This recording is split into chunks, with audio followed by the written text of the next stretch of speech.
The best computer and acoustic technology incorporated, better known simply as SoundMagic, have released version 5.1 of their Blue Grand Virtual Instrument Collection. I requested a license to review it because no public demo is available, and they sent me one, so I appreciate that very much. Without further ado, let's take a listen to it.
If you're not familiar with the Steinway brand, let's just say that it is by far the preferred concert piano worldwide, and they cost as much as a brand new luxury automobile.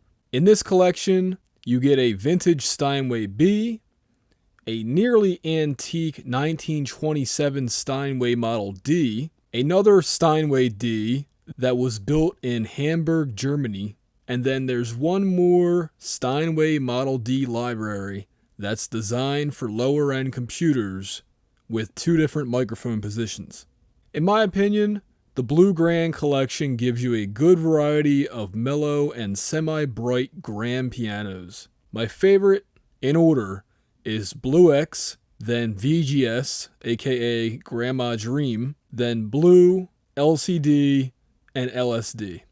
The library is approximately 16 gigabytes, and it's a hybrid sample-based / algorithmic virtual instrument. So you can tweak a bunch of settings, as you can see on screen, and I think it gives a good variety of tweakability. It's not like some libraries where, you have 100 gigabytes, so you can tweak every little thing, but I think that you can get a lot out of this. SoundMagic's marketing, to put it nicely, embellishes quite a bit, but I think quality-wise, you get a lot out of this plugin. Now, I could be redundant and go through all these settings with you, but SoundMagic already put out a video with an overview. There's also a review, although you do have to translate it from German, that talks about different features. But I will give you my opinion on the rest of the plugin and also point out some of the more interesting options, such as this one over here, which controls how dynamics are received. And if you have a MIDI file that you've recorded yourself or somebody else did, just going through these can make that performance sound different. It's actually a really cool feature. Another interesting feature is this one right here, dead center at the top. And this allows you to either have everything read off of your hard drive or your solid state drive, or you could choose to put everything in the RAM, and that's what I like to do. So I'll click that. Now this is loading in the RAM, but by default, only 400 megabytes are in the RAM. That's because some people don't have a computer that has a lot of RAM. They might be using a laptop, for example. Well, I have 16 gigabytes of RAM, so I just click 4,000 because that's what the biggest library in this collection has. And slowly but surely, after this red button goes away, the library will be loaded. And I have found that loading everything in the RAM allows me to avoid a very loud noise bug, which is definitely a good thing. Stability is number one for sure. The mouse over tips are nice. As you can see, each control says what it's doing, and I think that the PDF manual is also well written.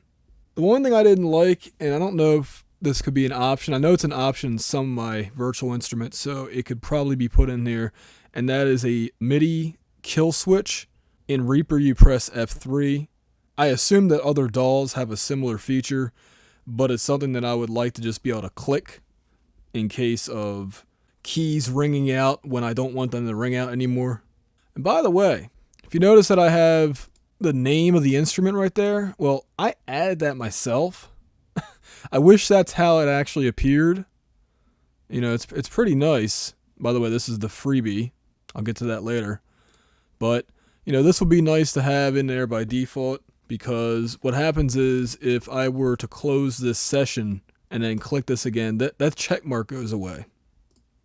Another problem I ran into was the LCD and LSD, the living stereo pianos, are quieter than the other ones in the collection. Another feature I really like is AI tools. Basically, you load this up and then you press your keys on your keyboard and it detects things.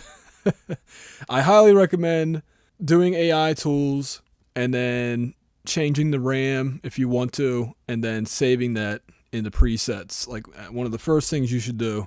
And also if you want to tweak which piano you like the best. They also had this cool little tuning system feature.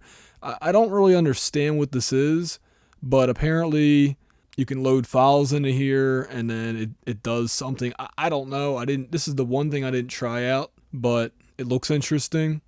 But the rest of the plugin, I'm not really a fan of the reverb, I've got to say. That's why when I played the samples earlier, I was using Phoenix Verb.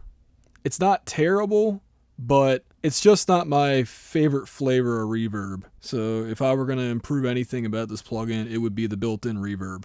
As far as the sounds though,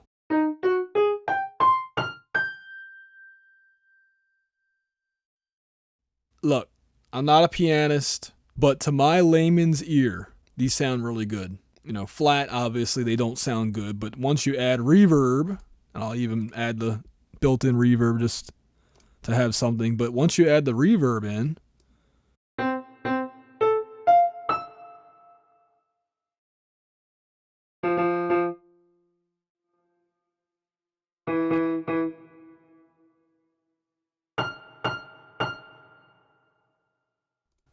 it sounds pretty darn realistic. The way I look at it is, yes, there are better piano libraries out there, but the really, really good ones cost a hell of a lot of money, and you don't have that many options for a lot of the lower end ones that are in this price range. So to me, you get 4 pianos that sound good, that you can tweak, and it's $150 during the normal pricing. And I believe right now over the weekend, and right now it's January 5th, so January 4th through the 7th, they have a sale going on. And at that price, I can certainly recommend this plugin, even with its current quirks. At the normal price, I would not fully recommend it. I think that there's things that need to be fixed. Like number one, the 4K option was an afterthought. I'll load it up for you guys so you can see it. You see how it's low resolution except for the text right here, and right here. That's sharp, but the rest of it's just like, you know, blurry looking. Well, they added that, and I gotta say it's better than nothing, but it's not true 4K scaling. So, but I do at least appreciate that they are trying. I would rather have that than nothing at all. So that plus that bug, I don't know what it is, but I'll call it the noise bug, where all of a sudden you're playing and then, you know, it's loud and, yeah, loud and nasty. that needs to be fixed if possible. I think it's a CPU overload something or other, which, like I said, once I put it in RAM, all RAM, no issue. And also the installation process is not very streamlined. For many people, that could be a turnoff. Because I've been around computers for a very long time, it wasn't that big of a deal for me, but I know that in this day and age, people don't want to put up with that, you know, and then you got to like save it to a specific instrument location, which is buried in like the C drive, users, public documents, and then like 3 other folders. And but at least they do tell you all this stuff up front, even in the user manual. Speaking of which, there isn't a demo available for this product, but you can download the new version that they just released today when I'm recording this for Piano 1. It is a very basic Yamaha C7 sample. Not all the options are available. They do have a bigger library of C7 type of instruments called Ruby available. But anyway, if you want to try it out, I think that the quality of this is pretty darn good. You know, it's equal, in my opinion, to what they're offering right now. Although I do believe that Blue X and VGS, those two sound a lot more fuller. Now that could just be because the C7 sounds that way and Steinways have a more rich sound to them. I don't know, but that's what I hear. So like I said, it's something to try out. If you liked what you heard from my samples earlier, then you should be really happy with this. Just be very wary of making sure that you load it in RAM first until they possibly get around to fixing the bugs. But just know that that bug is there, and that's why I can't fully recommend it, because of that noise bug. Hopefully they fix that, and also hopefully some of their marketing, like I said, is just too grandiose. I don't want to say they're lying, but they should tone it down on some of the marketing and just talk about the features and let the product speak for itself. Another issue I had with the website was it is partially flash based, and so they need to fix that as well, because the website's looking outdated, and when people can't load up things because it requires Flash or Java, that's a problem. So anyway, thanks for watching the video. I hope you guys enjoyed my fake playing earlier in the video, and give it a thumbs up if that made you laugh.